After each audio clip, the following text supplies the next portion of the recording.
Jebediah wasn't looking for trouble. All he wanted was a good rifle. Wolves had been getting bolder, snatching calves right out of the pasture. He needed to protect his livelihood, his family. Jebediah was a rancher through and through. His face, a roadmap of wrinkles etched by sun and wind, told tales of hard work and honest living. His hands, calloused and strong, could mend a fence, deliver a calf, or gently soothe a frightened horse. He wasn't a fancy man, just a simple soul who believed in doing what was right. The rifle he owned was old, a relic from his father. It had served him well, but it was time for an upgrade. Something with a little more punch, a little more accuracy. He wasn't a man for frills or fancy engravings. Just a solid, dependable weapon to keep his cattle safe. He adjusted his hat, the brim casting a shadow over his kind, blue eyes. He hoped Hank at the general store had something that fit the bill. Jebediah wasn't one to haggle. He'd pay a fair price for a fair tool. He just wanted to get back to the ranch and feel secure knowing his herd was safe. The bell above the door jingled as Jebediah stepped inside Hank's hardware and haberdashery. Dust motes danced in the shafts of sunlight that pierced through the grimy windows. The air smelled of oiled metal, leather, and something vaguely sweet, like stale licorice. It was a place that had seen better days, the paint peeling from the walls, the wooden floorboards worn smooth by countless boots. Redemption wasn't much of a town anymore. Most folks had moved on, lured by the promise of easier lives in bigger cities. But Jebediah stayed. His roots were here, deep in the soil of his ranch. He needed supplies, and sometimes Hank was the only option. Shelves crammed with everything from horseshoes to thread spools lined the walls. Hunting knives gleamed under the dim light. Rolls of fabric in faded colors sat piled high. It was a chaotic jumble, but somehow Hank knew where everything was, or so he claimed. Jebediah scanned the cluttered space, his gaze eventually settling on the gun rack at the back of the store. That's where he needed to be. That's where he'd find the answer to his wolf problem. Hank emerged from behind a stack of feed sacks, wiping his hands on his greasy apron. He was a small man, with a thin mustache that never seemed to quite connect to his sideburns. His eyes darted around, never quite meeting Jebediah's gaze. "Well, Jebediah, what brings you in today?" he asked, his voice a little too loud, a little too cheerful. Jebediah nodded towards the gun rack. "Need a new rifle, Hank. Wolves are getting bold." Hank's eyes lit up, a little too quickly. "Wolves, eh? Nasty business, wolves. You need something with real stopping power. I just got in a shipment of these new lever-action repeaters. Top of the line. They'll drop a wolf at 500 yards. He gestured dramatically towards a gleaming rifle with a polished stock and a hefty price tag. "Finest craftsmanship, Jebediah. Finest craftsmanship." Hank was definitely trying to upsell him. Jebediah just wanted a basic rifle, not some fancy gun he didn't need. Something felt off about Hank's eagerness. "That's a fine-looking rifle, Hank," Jebediah said, his voice calm and steady. "But it's more than I need. Something simpler will do just fine." He pointed to a Winchester leaning against the rack. "How about that one? The old reliable?" Hank's smile faltered for a split second. "Oh, that old thing? It's been sitting there for ages, probably all rusted up inside. Wouldn't want you to get hurt with a faulty rifle, Jebediah." "I'll take my chances," Jebediah replied, his eyes narrowing slightly. Hank's insistence was becoming unsettling. Why was he so desperate to push the expensive rifle? "Just let me take a look at it." Hank sighed, a theatrical display of reluctance. All right, if you insist." He shuffled towards the back, muttering under his breath about stubborn customers and wasted time. Jebediah watched him go, his gut telling him something wasn't right. Hank was acting stranger than usual, and that was saying something. Hank disappeared into the back room, a dimly lit space crammed with forgotten merchandise and dusty crates. Jebediah waited, his patience wearing thin. He glanced around the store, his gaze lingering on a locked gear closet tucked away in a corner. It was mostly hidden behind a stack of old tires. He had never seen it opened. As the silence stretched, a faint sound reached Jebediah's ears. It was a whimper, barely audible, like a small animal in distress. It seemed to be coming from behind the gear closet. He frowned, his senses on high alert. The sound was definitely human, and it sounded like someone was hurt. Jebediah's hand instinctively moved towards the handle of his old hunting knife. Something was terribly wrong. He couldn't ignore the sound. He had to investigate. He took a step towards the gear closet, his boots silent on the worn wooden floor. The whimper came again, a little louder this time, laced with fear. He reached the closet and gently placed his ear against the door. The whimper came again, clearer now. It was definitely a woman, and she was in distress. His heart pounded in his chest. He had to help, no matter what. Just then, he heard Hank's footsteps approaching from the back room. "Jebediah? You still here? Found that Winchester for you. Little dusty, but dash." Jebediah straightened up quickly, trying to appear casual. "Just admiring your tire selection, Hank. Haven't seen tires like these in years." He hoped his voice didn't betray his concern. Hank's eyes narrowed, his gaze flicking from Jebediah to the gear closet and back again. "Tires? What's so interesting about tires?" He clutched the rifle tighter. Jebediah knew he had to be careful. He couldn't let Hank know he suspected anything. "Just reminiscing. My pa used to have tires just like these on his old truck." He forced a smile. "But that whimper," he thought. "I have to circle back to that." Jebediah knew he needed a plan, and fast. "Let's see that Winchester, Hank," Jebediah said, stepping away from the tires.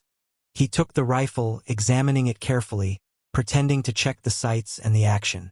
"Feels solid enough," he muttered. "But I think I need to check the bore. Make sure it's clean." "Bore's fine, Jebediah. I cleaned it myself just this morning," Hank said quickly. "Too quickly? Wouldn't hurt to double-check," Jebediah replied, his eyes still scanning the store. "Got a cleaning rod back there?" Hank hesitated, his eyes darting towards the back room. Yeah, I got one. But it's kinda messy back there.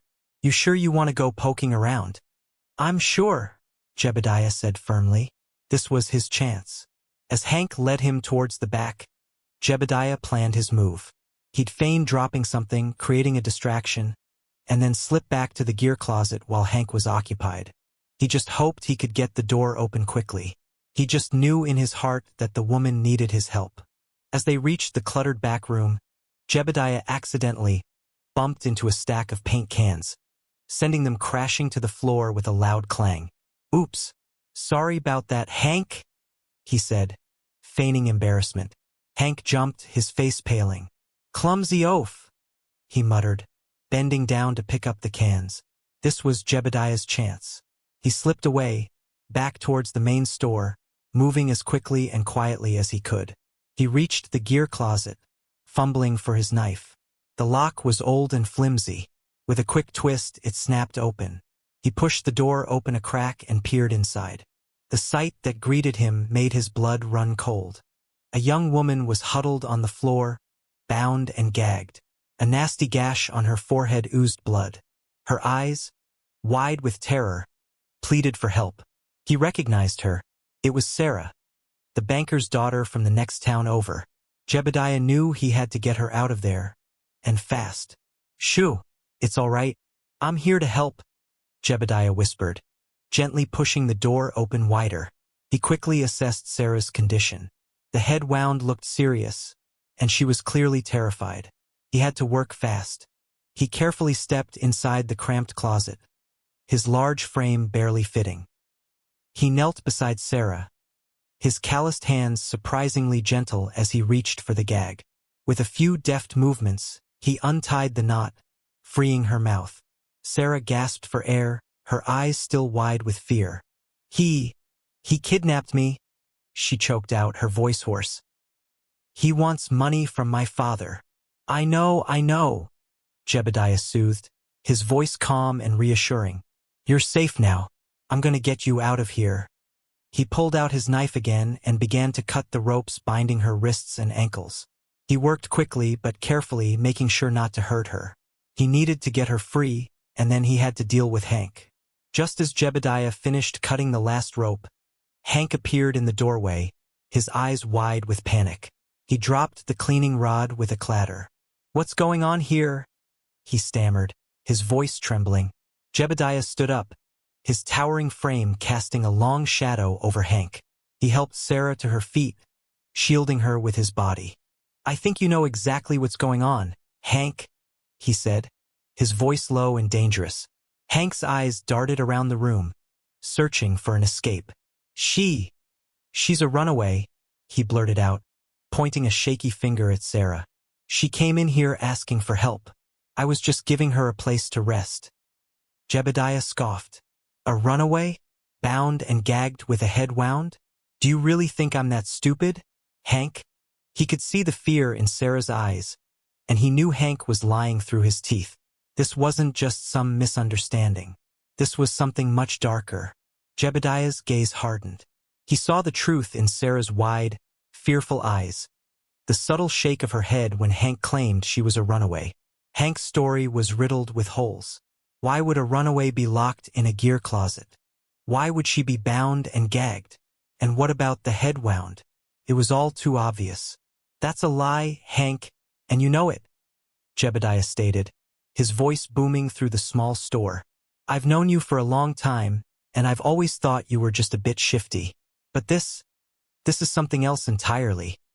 He took a step closer to Hank, his large frame intimidating the smaller man. "Tell me the truth, Hank. What did you do to her?" He saw Hank's Adam's apple bob nervously. Hank's eyes darted from Jebediah to Sarah and back again. He knew he was caught. There was no way out. Jebediah wasn't buying his story, and Sarah wasn't going to back him up. He was trapped. The air in the store crackled with tension. Hank, normally a fidgety man, was now frozen in place, his eyes wide with fear. Jebediah stood tall, his weathered face set in a grim expression. He was a man of the land, a man of few words, but when he spoke, people listened. He exuded an aura of quiet authority, of unwavering moral strength. "I'm not going to ask you again, Hank," Jebediah said, his voice dangerously soft. "Tell me the truth, or things are going to get a lot worse for you." He took another step closer, and Hank flinched, bumping against a shelf laden with jars of pickled goods. The silence stretched, broken only by Sarah's shallow breaths. She clung to Jebediah's arm, her eyes fixed on Hank, a mixture of fear and hope in her gaze. She needed Jebediah to be strong, to protect her, and Jebediah wouldn't let her down. He was ready to do whatever it took to get the truth out of Hank and bring him to justice. Hank's shoulders slumped, his resistance finally broken. He looked defeated, the fight draining out of him like water from a leaky bucket. All right, he mumbled, his voice barely a whisper. "I did it. I kidnapped her." He hung his head, shame creeping into his eyes. "I needed the money," he continued, his voice rising slightly. "Things have been tough. The store's been losing business. I was desperate." He looked up at Jebediah, pleading for understanding, but finding none. "Her family, they're rich, the bankers in Oakhaven. I was going to send them a letter, demand a ransom. It was supposed to be easy." Jebediah's face remained impassive, his eyes cold. "Easy? Kidnapping a young woman is never easy, Hank. It's wrong. It's against the law."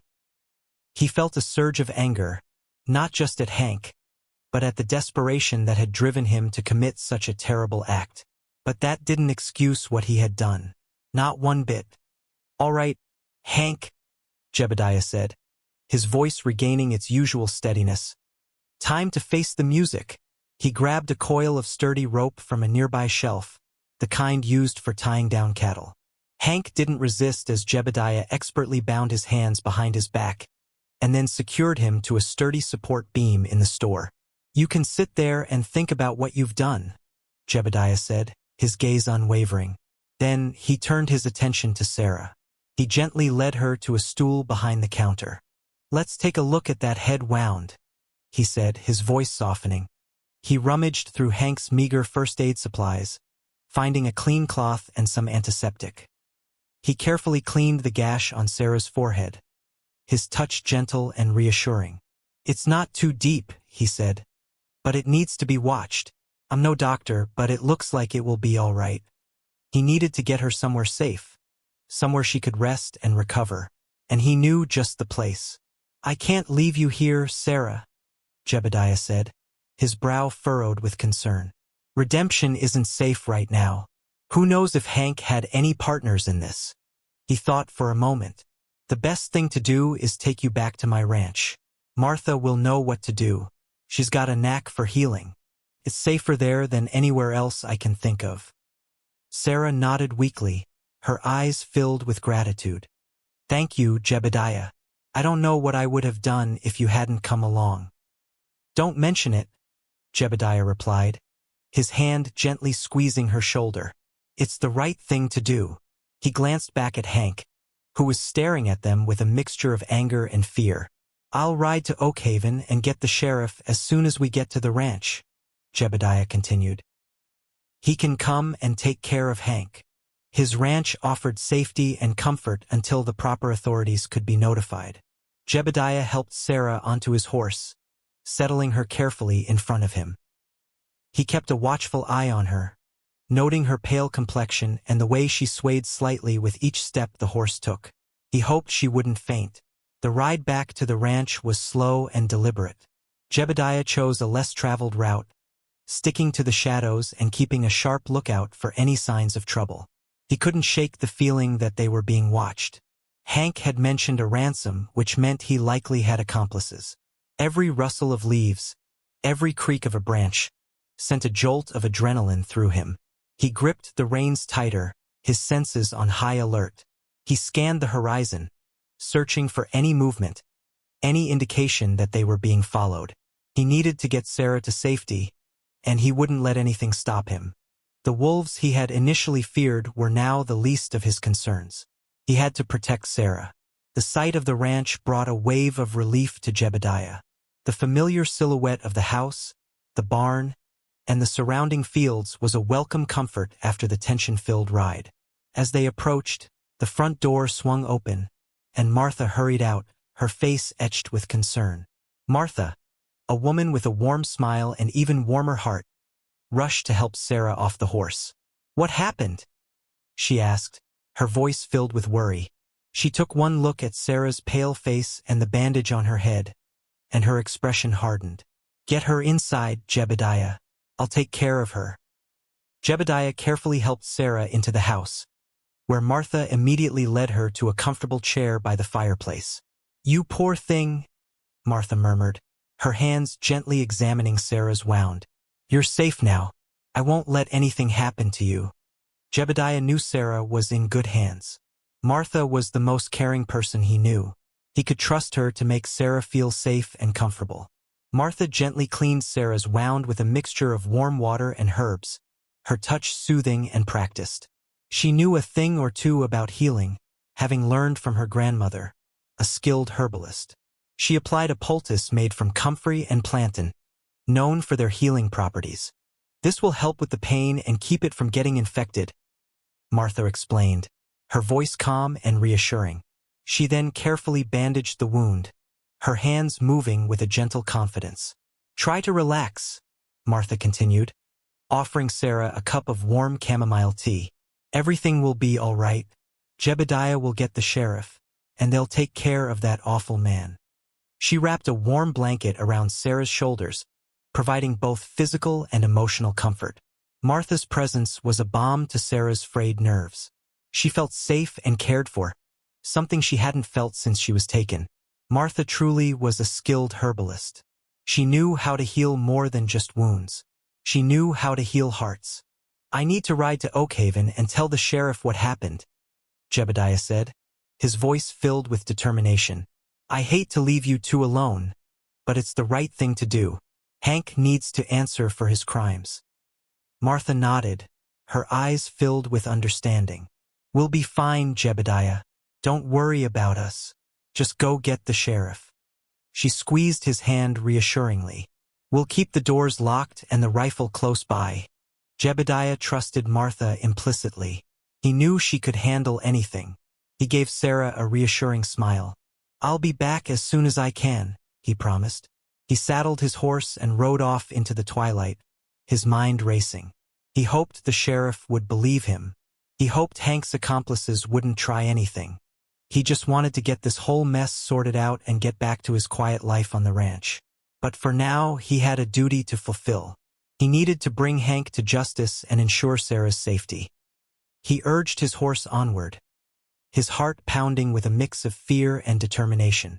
It wasn't long before Jebediah returned, accompanied by Sheriff Brody and 2 deputies. The sheriff, a stout man with a stern face, listened intently to Jebediah's story, his eyes narrowing with each detail. He immediately dispatched the deputies to Redemption to retrieve Hank. "We'll get to the bottom of this, Jebediah," Sheriff Brody assured him. "We'll find out who else was involved and bring them to justice." He turned to Martha and Sarah, his expression softening. "You two are safe now. We'll make sure of it." The deputies returned with Hank, looking disheveled and defeated. They hauled him into the back of the patrol wagon, his head hung low. Sheriff Brody promised to start the investigation immediately, focusing on uncovering any accomplices and ensuring Sarah's family was notified. The kidnapping plot was officially over, thanks to Jebediah's bravery and quick thinking.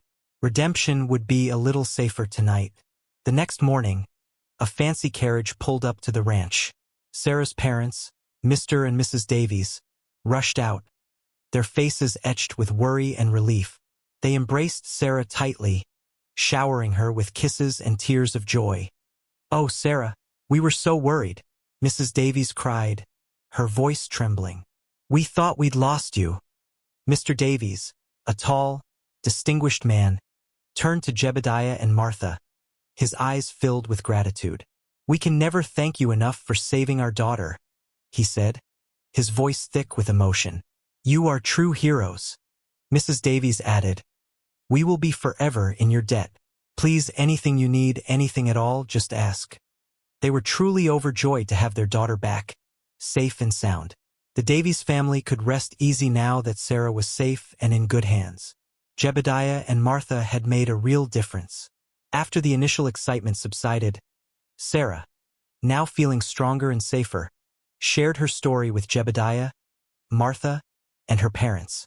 She explained how Hank had lured her to the store with a false message claiming her father needed her signature on an important document.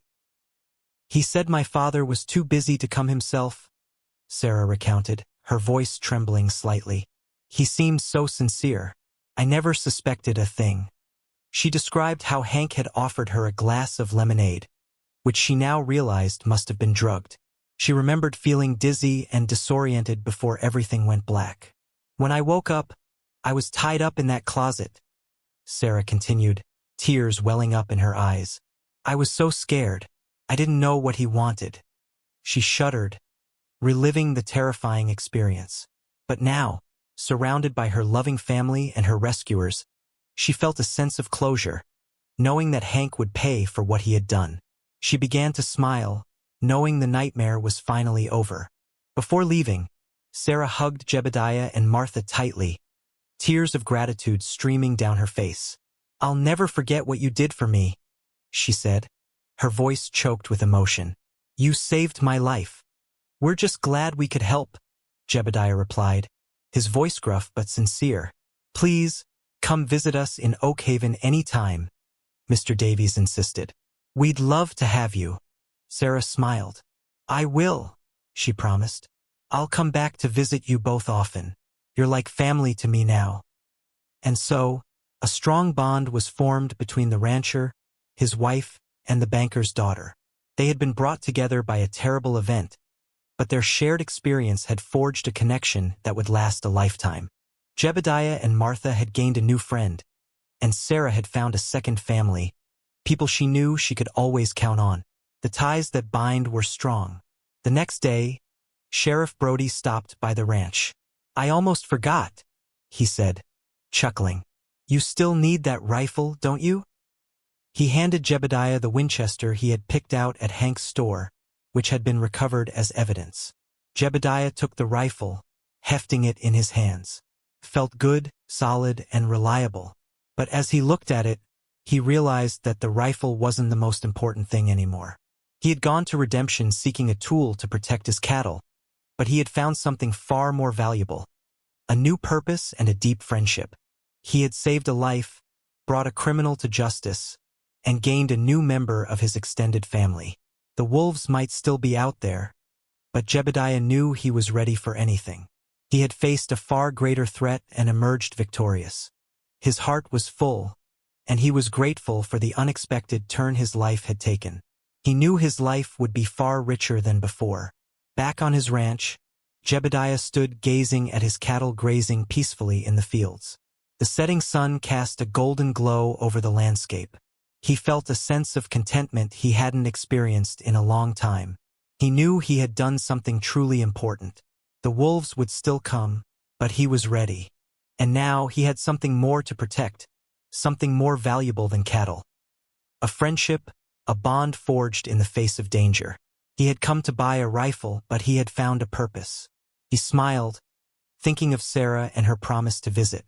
He looked forward to seeing her again, to hearing her laughter, to sharing stories around the fireplace. He had made a real difference in someone's life, and that feeling was more rewarding than anything he could have imagined. His life as a rancher would go on, but with new meaning. His cattle would be protected and his heart would be full.